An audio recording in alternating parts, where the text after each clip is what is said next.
जय हिंद to all my respected students on behalf of Gorilla Classes में आप सभी का स्वागत करता हूं। जैसा कि आप जानते हैं AEE के लिए आपके लिए मोस्ट इंपॉर्टेंट क्वेश्चंस डिस्कस किए जा रहे हैं।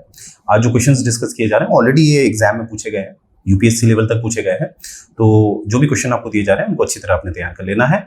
और ये जो क्वेश्चंस हैं इससे संबंधित जो भी टॉपिक मतलब जो जुड़े हुए मुद्दे हैं वो भी आपके साथ डिस्कस किए जाएंगे, राइट। तो आइए शुरू करते हैं। सबसे पहला जो प्रश्न है वो है with reference to Ghaznavid empire consider the following statement. ठीक है, जो गजनवी साम्राज्य था उसके संदर्भ में देखते हैं क्या क्या है। तो पहला वाला they were of Turkish descent, यानी कि वे तुर्की मूल के थे।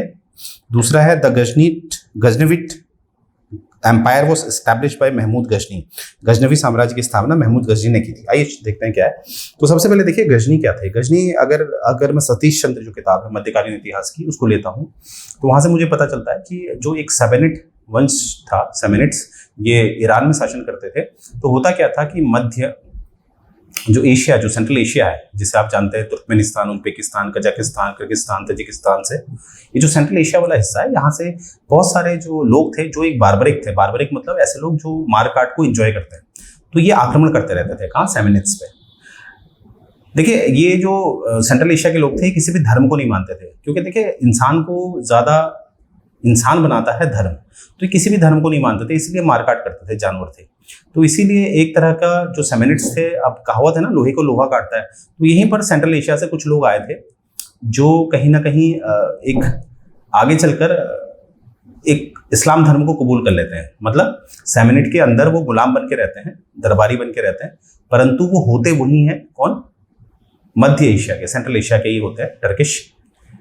परंतु उन्होंने अब इस्लाम धर्म को कबूल कर लिया है। तो वो क्या करेंगे, अब सेमेनिड्स की तरफ से लड़ेंगे। तो अच्छा काम करते हैं। आगे चल के हमें दिखता है ये इतिहास की गवाही है। इतिहास में क्या होता है कि जब भी मुख्य साम्राज्य कमजोर पड़ता है तो नीचे एक नया साम्राज्य बन जाता है। तो यहाँ पर होता क्या है, सेमेनिड्स का क्या होता है, डाउनफॉल हो जाता है।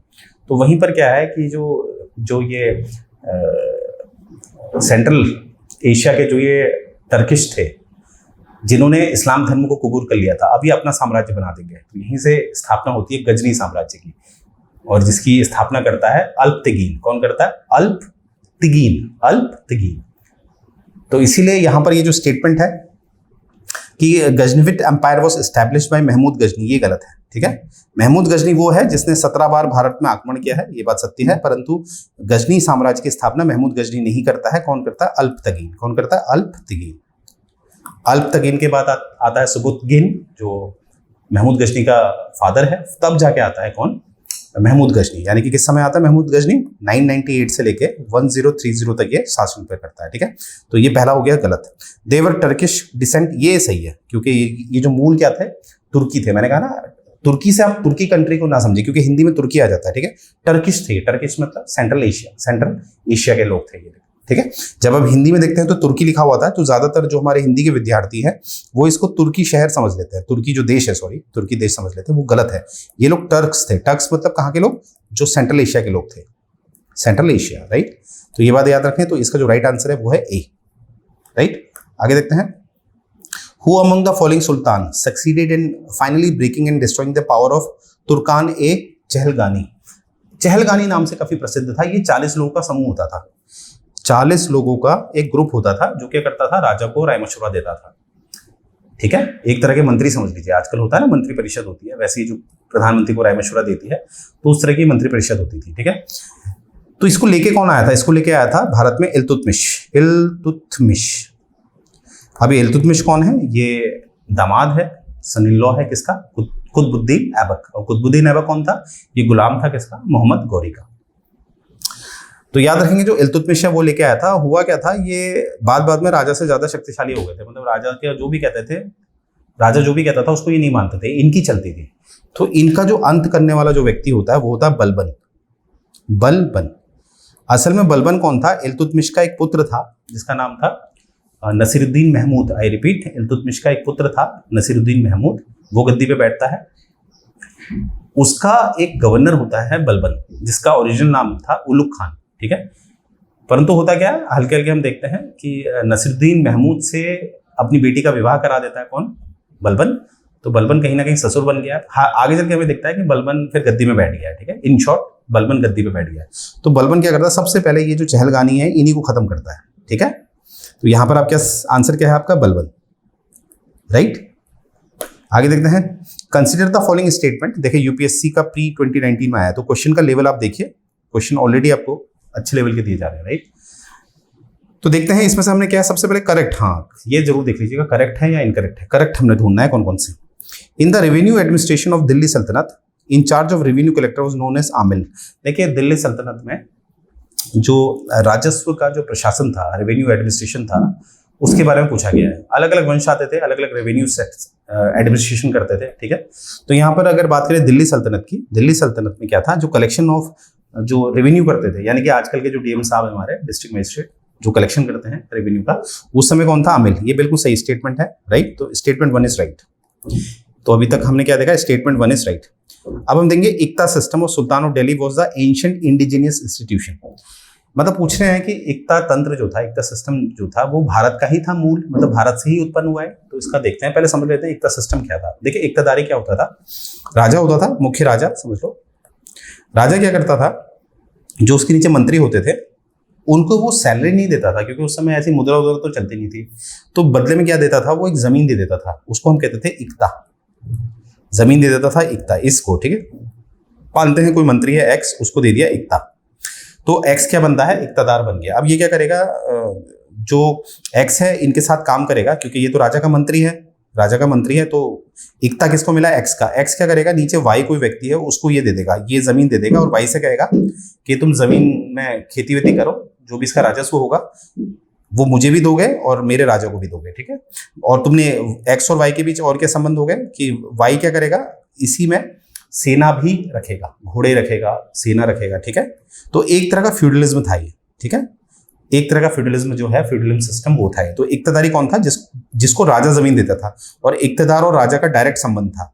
वाई और राजा का कोई संबंध नहीं था, ठीक है। ये वाई को ज्यादातर हम आगे चल के जमींदार बोलने लगे, जमींदार, ठीक है। और इक्तदार आगे चल के क्या बनने लगा, जागीरदार। तो यहां से आपको पता भी चल गया होगा जागीरदार और जमींदार में क्या डिफरेंस है, राइट। तो ये बात याद रखना। तो ये जो प्रथा है, क्या ये भारत की थी, नहीं, ये प्रथा जो थी इक्तदारी वाली, ये हम लाए थे पर्शिया से।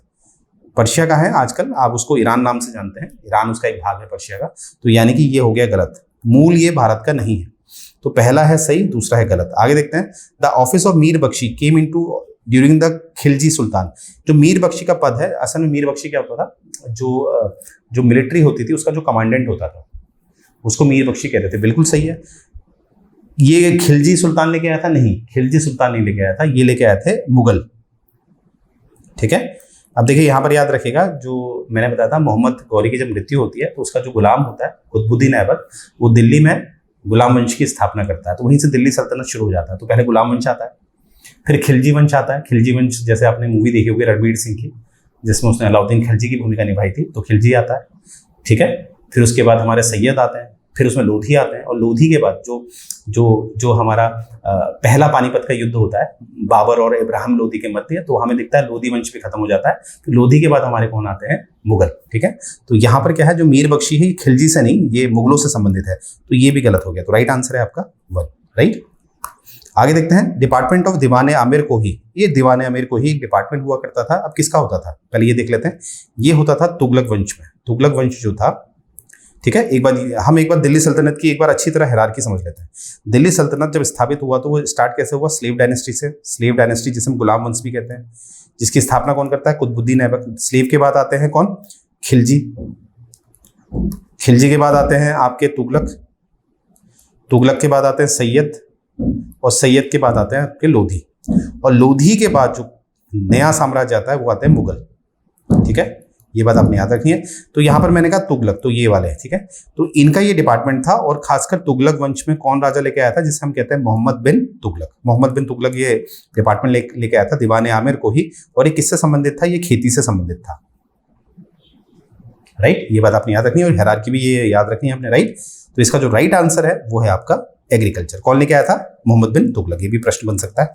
आगे देखते हैं, देखिए UPSC mains 2016, UPPCS sorry, which among the following सल्तनत डायनेस्टीज वाज अफगान ओरिजिन। अब इनमें से अफगान वाले कौन थे, ऑब्वियसली लोधी थे, जो लास्ट वाले थे। लोधी जो था, जो लास्ट डायनेस्टी ऑलरेडी मैं बता चुका हूँ, लोधी, जो हमारा पानीपत का पहला युद्ध होता है इब्राहिम लोधी और बाबर के मध्य, जिसमें बाबर जीत जाता है और नया वंश स्थापित होता है, नया साम्राज्य स्थापित होता है मुगलों का, राइट। तो यहाँ पर जो था अफगान ओरिजिन कौन थे, लोधी, राइट। तो मुझे उम्मीद है ये आपको इस तरह से जो आपको कराया जा रहा है वो आपको पसंद आ रहा होगा, क्योंकि आपका जो बैकग्राउंड है मोस्टली आप इंजीनियर्स होते हैं, तो ये चीज़ तो आपके लिए नहीं है। मेरा इसीलिए पूरा प्रयास है पूरी स्टोरी में आपको समझाया जाए, राइट। तो देखिए आइए बात कर लेते हैं। देखिए ये जो कोर्स आपको ऑफर किया जा रहा है वो मात्र 9,999 का ऑफर किया जा रहा है। इसमें टेस्ट सीरीज हैं और आपकी प्रीमियम लेक्चर्स हैं, राइट। और आप केवल टेस्ट सीरीज लेना चाहते हैं तो वो भी अवेलेबल है केवल 999 रुपये की। और इसमें आपको आप देख रहे होंगे इंग्लिश हिंदी में आपका सिलेबस कवर किया जा रहा है, राइट। पूरा का पूरा आपका सिलेबस कवर किया जा रहा है। और आप जानते हैं वाटर एक्ट 1974, एयर एक्ट 1981 ये ऑलरेडी कवर किया जा चुका है, राइट। तो आप वो लेक्चर्स देख सकते हैं। ये देखिए इस तरह से अभी देखिए जो 9,999 का कोर्स है उसमें 50% डिस्काउंट आपको ऑफर किया जा रहा है, जो मात्र आपको पड़ेगा 4,999 का। तो आप देर ना करें, फटाफट इस ऑफर का फायदा उठाएं। और ये है आपकी प्ले स्टोर एप्लीकेशन में हमारी ऐप, हमारी गूगल क्लासेस की। तो आपने इसको डाउनलोड कर लेना है, अपनी तैयारी को बेहतर बनाना है। ये देखिए हमारे कुछ रिजल्ट हैं, आप देख पा रहे होंगे। ऐसी ही आपकी फोटो भी चाहिए नेक्स्ट टाइम, राइट। और यहाँ पर आप देखिए ये हमारा टेलीग्राम का लिंक है, इसको आपने ज्वाइन कर लेना है। और ये आप देख पा रहे होंगे, तो इस URL को आपने क्लिक करना है और ज्वाइन करना है और अपनी तैयारी को बेहतर बनाना है। और यहाँ पर आप देखिए ये हमारे नंबर है 24/7 हम अवेलेबल हैं, कभी भी आप हमें कॉल कर सकते हैं, राइट। तो यहीं से मैं अपना सेशन एंड करने जा रहा हूँ। मुझे उम्मीद है ये सेशन आपको पसंद आया होगा। और कमेंट करिए, ठीक है, आप कमेंट करिए, चाहे नेगेटिव है पॉजिटिव है, पर करिए, राइट, क्योंकि वो कहीं ना कहीं हमें प्रोत्साहित करते हैं, राइट। तो यहीं से एंड कर रहे हैं। जय हिंद।